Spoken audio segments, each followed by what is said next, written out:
welcome back to the horror with your host with most Annabelle. As always, welcome back.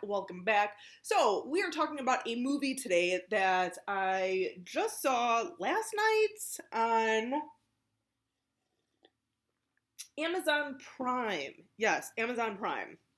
And that movie is called Backlot Murders from 2002.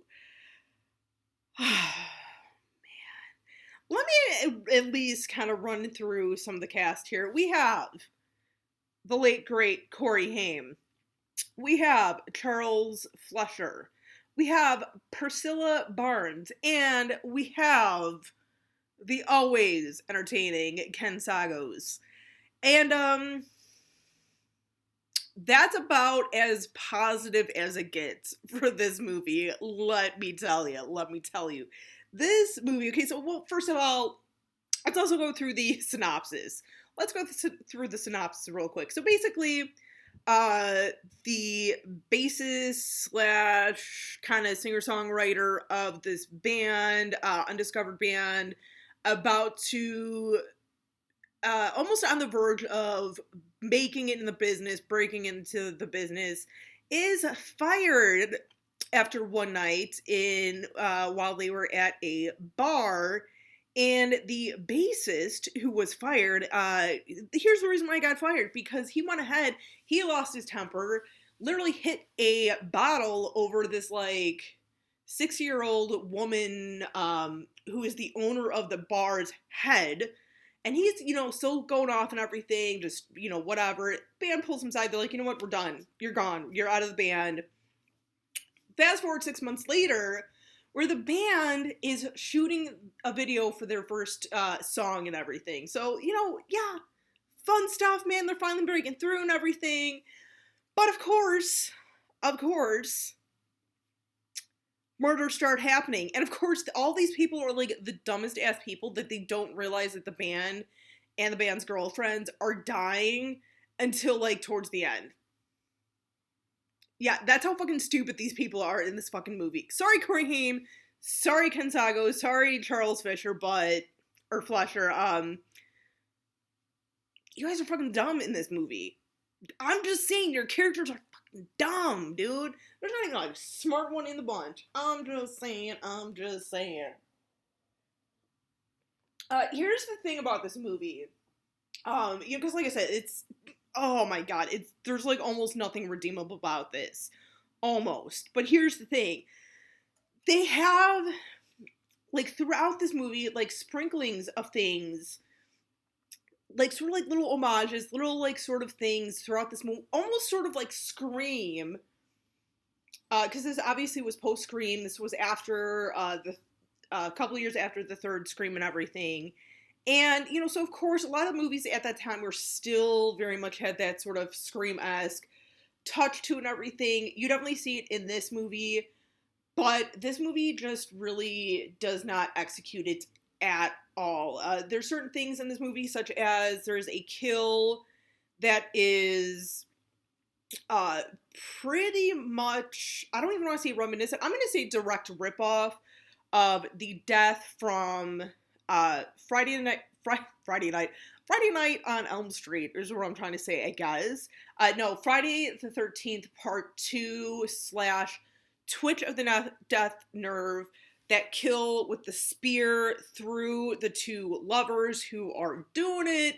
Like I said, rip off. I can't even say that it was an homage. I know that's what they were trying to do, is kind of doing an homage to those movies, or at least, I would probably guess, the Friday the 13th Part 2, just because more people are aware of that movie, and that's more associated than, Twitch of the Death Nerve. And then also, too, other little things, too, where, the record executive, is talking with his daughter, who is actually dating the, lead singer of this band, hence why they got some connections, yeah. Well played. They were talking about, horror movies and everything, and the daughter's I don't like scary movies. And they're on the set of, they're on a backlot and everything. They're actually sitting in front of the Psycho House, And it's like, oh, well, how about like Psycho? You've at least seen Psycho. She's like, oh yeah, like that's the one with Anne Heche. So little things like that I think people would find funny normally, but since this movie is so just, it wasn't executed at all. It just, everything was kind of like, like this movie just had so much potential to, maybe be kind of its own thing. Like, even though you knew it was kind of a descendant trying to be a cash cow off of the success of Scream, it failed. Really did fail. Because, I mean, you look at certain things such as, like, Urban Legends or Valentine, certain movies around that same time, within, like, a few years of this one movie, that you kind of know, we all kind of know were made a lot in part of, due to the part of the success of the Scream franchise. But they were done well. They were done kind of as their own sort of thing. You could tell that they were trying to make it sort of their own movie, kind of knowing that they were going to be compared to Scream or even something like Cry Wolf. As much as I hated that movie when I first saw it, that movie grew on me. And there's certain things about it where you're like, you have an appreciation. When you watch it, there's a certain appreciation, even though you know that this movie would not have been made if it weren't for Scream. This one, I just feel like it was trying way too hard to be like the next Scream franchise. Or maybe not like the next, but it very much was trying too hard to do what the Scream franchise did and put it all in here. Oh, this is gonna work, this is gonna work. No, you epically failed. This one I really just cannot even, I really almost can't even recommend you guys even watching this. Like, if you guys do want to watch this, more power to you, but if you do, get some drinks, smoke it if you got it, and if it's legal by you, because you're gonna need something. I watched this completely fucking sober. After the movie, I actually went down to my liquor store that's a few blocks from me and got a little six-pack because I was like, I need to forget this.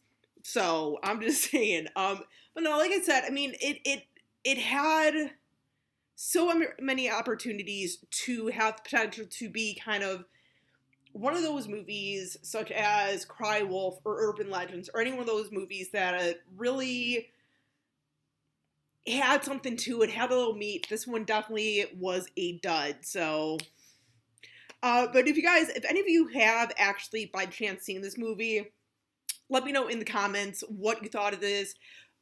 What are some of your positives about this movie? What are your negatives about this movie? Am I the only one who thinks this sucks? I don't know. Maybe there is a fan base to this movie. I don't know.